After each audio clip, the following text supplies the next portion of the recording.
Goodbye, old friend. May the Force be with you.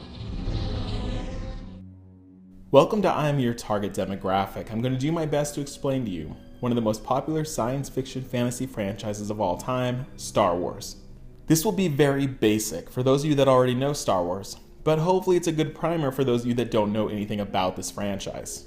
I will spoil a few things, but they're probably things that have already been spoiled for you by pop culture already. If you intend to watch Star Wars and want to be completely surprised and shocked, maybe skip this video. In 1977, a movie was released plainly called Star Wars. It was one of, if not the, first big science fiction movie with huge special effects that changed the way movies were made. Back then, almost everything was practical, so aliens were created using puppets and masks instead of computer effects. It was written and directed by George Lucas, who found huge success with the Star Wars franchise. As sequels were announced, they retitled the first Star Wars film to become A New Hope. The sequels, The Empire Strikes Back and Return of the Jedi, hit theaters in 1980 and 1983. So if you don't already know about Star Wars, here's what the original trilogy is all about, in an absolute nutshell. It follows a pretty standard formula of the hero's journey from everyman to world-saving hero. In this case, our hero is Luke Skywalker, a young orphan who finds that he is capable of controlling something called the Force, which is a dual-sided energy that can be used and manipulated for either good or bad. They call this the light side and the dark side of the Force. To the average watcher, the Force shows itself almost like magic, allowing the users to move objects with their minds, wield electricity, and more. Those that use the light side of the Force tend to be called Jedi, while those that master the dark side of the Force tend to align with the Sith. There are of course gray areas and people who don't align with either side, but I'm using generalizations here. Luke, in order to eventually save the day, befriends a group of ragtag heroes to help him. This was the breakout role for a young Harrison Ford, who starred as a smuggler named Han Solo, who had a companion named Chewbacca. They traveled in a space vehicle called the Millennium Falcon, which is now one of the most iconic ships in all of science fiction. We also had a rebel leader who was also a princess named Leia. We also have an old Jedi named Obi-Wan Kenobi who teaches Luke how to use the Force. There are also a couple of robots called droids. That's mostly all you need to know about the heroes. The most iconic character in the Star Wars universe is the villain, however, Darth Vader. Vader is a Sith, meaning he uses the dark side of the Force. He was injured in a battle and now has to wear a suit to help him breathe, but it only makes him more terrifying, and his breathing has become a sound that is synonymous with Star Wars.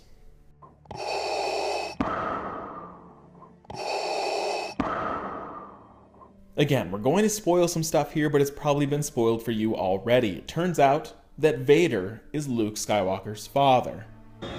Obi-Wan never told you what happened to your father. He told me enough. He told me you killed him. No. I am your father.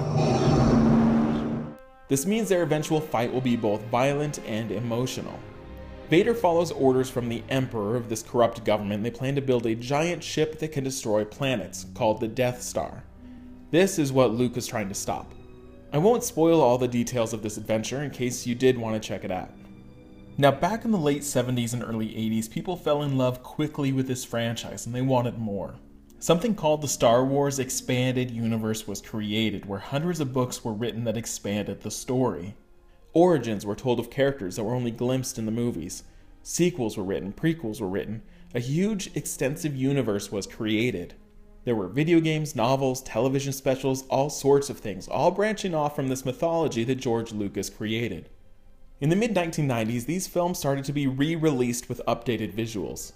These special editions are a mixed bag, with some of the editions feeling unnecessary or just cringeworthy. This was all just a plan to get Star Wars back in the spotlight, just in time for a new trilogy of movies in the early 2000s. Now let me back up and explain something confusing. Now when the first Star Wars hit theaters back in the 70s, it was titled Episode 4. Imagine how confusing that must have been for everyone. Did they miss 3 movies? Well, here in the 2000s, George Lucas went back and made episodes 1 through 3, which focused on a young Darth Vader and how he got swayed to the dark side. Now, Star Wars fever took over the world again when these prequels were released. Weird Al released a song called The Saga Begins, the anthem for Episode 1. This first movie, called The Phantom Menace, made a huge box office splash, so the movie later will be looked back on with some disappointment. The star of the movie, a young actor named Jake Lloyd, was blamed for a poor performance as a young Darth Vader, and it's said that he's been assaulted and harassed ever since, leading to recent arrests for aggressive and reckless driving. There's a rumor that George Lucas only wrote one draft of Phantom Menace before proceeding to shoot the movie, which might have contributed to its somewhat nonsensical story. This new trilogy had some cool moments, but it's generally regarded as an inferior trilogy to the original, focusing too much on computer effects. There's a lack of a coherent story, and some poor acting.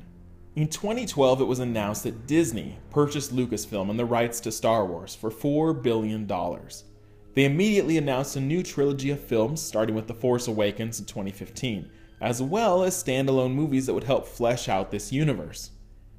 In a controversial move, they also announced that they were scrapping the entire expanded universe, which included hundreds of books by this point.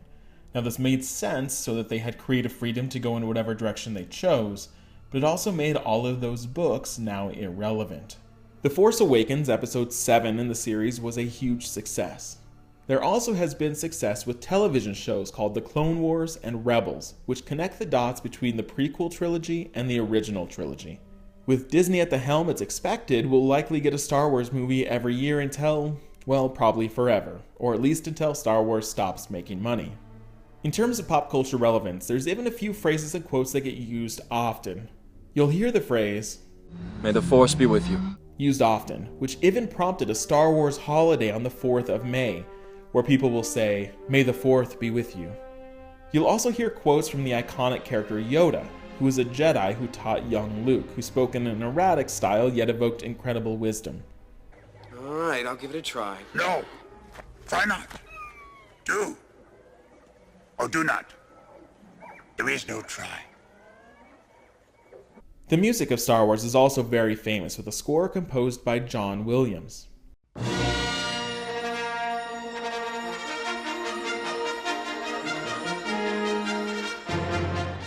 The movie always opened with his iconic theme and a yellow text scroll that explained what was happening as the movie was about to open. He won the Academy Award for his score in the original film, as well as nominations for the following 2 films. So hopefully that's a good primer for you, the basics of the franchise and what it's about. I could talk for hours and hours about this, but hopefully this gives you a good idea of what it's all about. Thanks for watching, and chime in on the comments about what you love, don't love, or have questions about in terms of Star Wars. Thanks for watching. Secret mission? What plans? What are you talking about?